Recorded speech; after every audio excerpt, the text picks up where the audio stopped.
I think it is a self-contradictory report in many ways, and the problem with it is that it doesn't come to the conclusions that are the logical follow-through from the facts that it identifies. It does say that it is reasonable to assume that US weapons have been used to commit violations of international humanitarian law, and yet it does not say that Israel has violated international humanitarian law.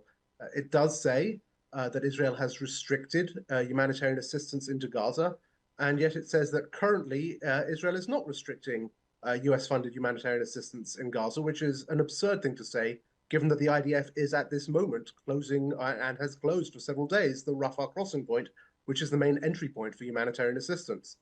So I think that in some ways the administration and the State Department are trying to have their cake and eat it too.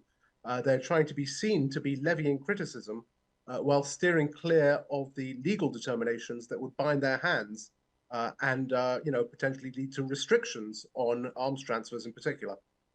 The administration is trying to retain policy discretion, that once you come to a legal finding, for example, that US-funded humanitarian assistance is being restricted, it is US law that you cannot provide assistance, including military assistance to a country. Once you come to a conclusion similarly that international humanitarian law has been violated, there are both laws and policies in the US that would restrict the flow of arms. So it is clear, I think, that the administration is doing this in order to continue the flow of arms, despite the specific restrictions that have been placed on shipments of, for example, 2,000-pound bombs. And that is why it has not come to any legally binding conclusions. Let's see. Sorry, it's under these circumstances. Thank you tremendously. We're here. We're not going. So over the course of the last 3 months, while the State Department was working on its report, I had the opportunity to work with an incredible group of experts, of international law experts, of US military targeting experts, of human rights experts, who looked at these very questions. And what we concluded was starkly different in some ways from what the State Department's report has found. First of all, I think we are in agreement with the State Department that the large majority of weapons involved in the decimation of Gaza, in the killing of so many civilians, are in some way linked to the United States, particularly the Air Force jets that are dropping most of the, or all of the air-to-ground munitions that have caused so much harm are of US origin. These are American weapons. Most of the bombs are American. Most of the artillery shells, the tank shells, there is significant American role in terms of the armaments being used here.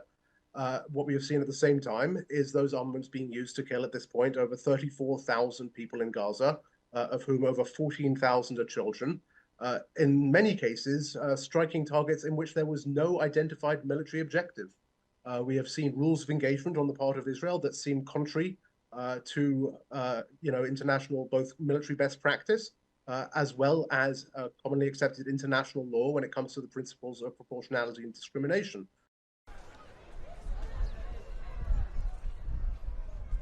To recall, this is not a report from an NGO. It's not a report from a news organization. It's not a term paper by an undergrad. It is a document produced by the United States, the government of the United States of America, which has the most well-funded intelligence community on the face of the earth. Presumably, if there is an interest, they could acquire some of this non-public information and fill in the gaps. Similarly, there's special pleading in the report at various points that the State Department cannot assess whether U.S. defense articles were used in particular instances. I myself have seen open source reporting indicating for some of these attacks that U.S. defense articles were used. This is particularly true for any strikes involving manned aircraft, since virtually all manned aircraft, I think, and strike aircraft in Israel's arsenal are U.S. origin. And I think most of the air-to-ground munitions coming off those airplanes are also U.S. origin. Those are facts that the State Department could run to ground.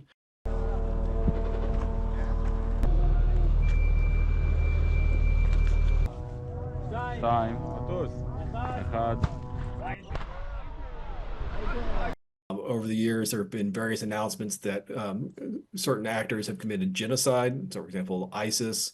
At the tail end of the Trump administration, Secretary Pompeo announced that China had committed genocide against the Uyghurs. And going back to the Bush administration, second Bush administration, Secretary Colin Powell made an announcement that Sudan had committed genocide in Darfur. And I would just say in that instance, the U.S. government, unlike here, went out of its way to actually engage in fact-finding this. So the State Department dispatched researchers to Chad to interview refugees about the ongoing atrocities in Darfur, so that the U.S. government can make informed assessments of the facts and apply the law to that. And we have no indication that took place here. There's no indication that the U.S. government tried to interview people in Egypt or elsewhere in the regions, refugees from Gaza. So there was a lot more fact finding that probably could have taken place here. It's the department may have been a passive recipient of reports from media organizations, from NGO, non-governmental organizations, and from civil society, but it doesn't seem to be the case that they actively went out there and proactively sought the information.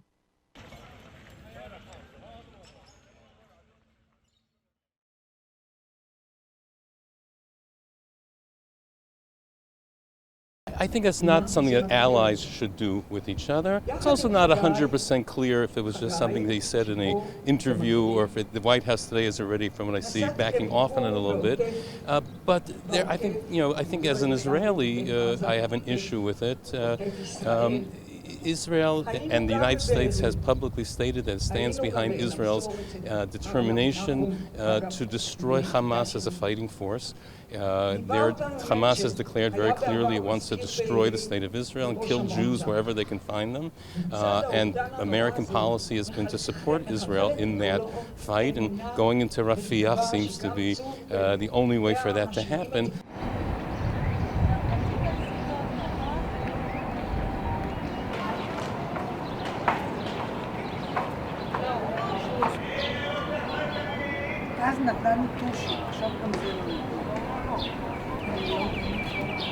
Of course we are afraid. Of course we are afraid. What can we do? It's not just a state. Look at all the world. Israelis are afraid to go as tourists anywhere now because, I don't know, it's really frightening. And the situation in Gaza is really very frightening, very problematic. None of us want to kill children or women in Gaza. We hope it will be finished soon.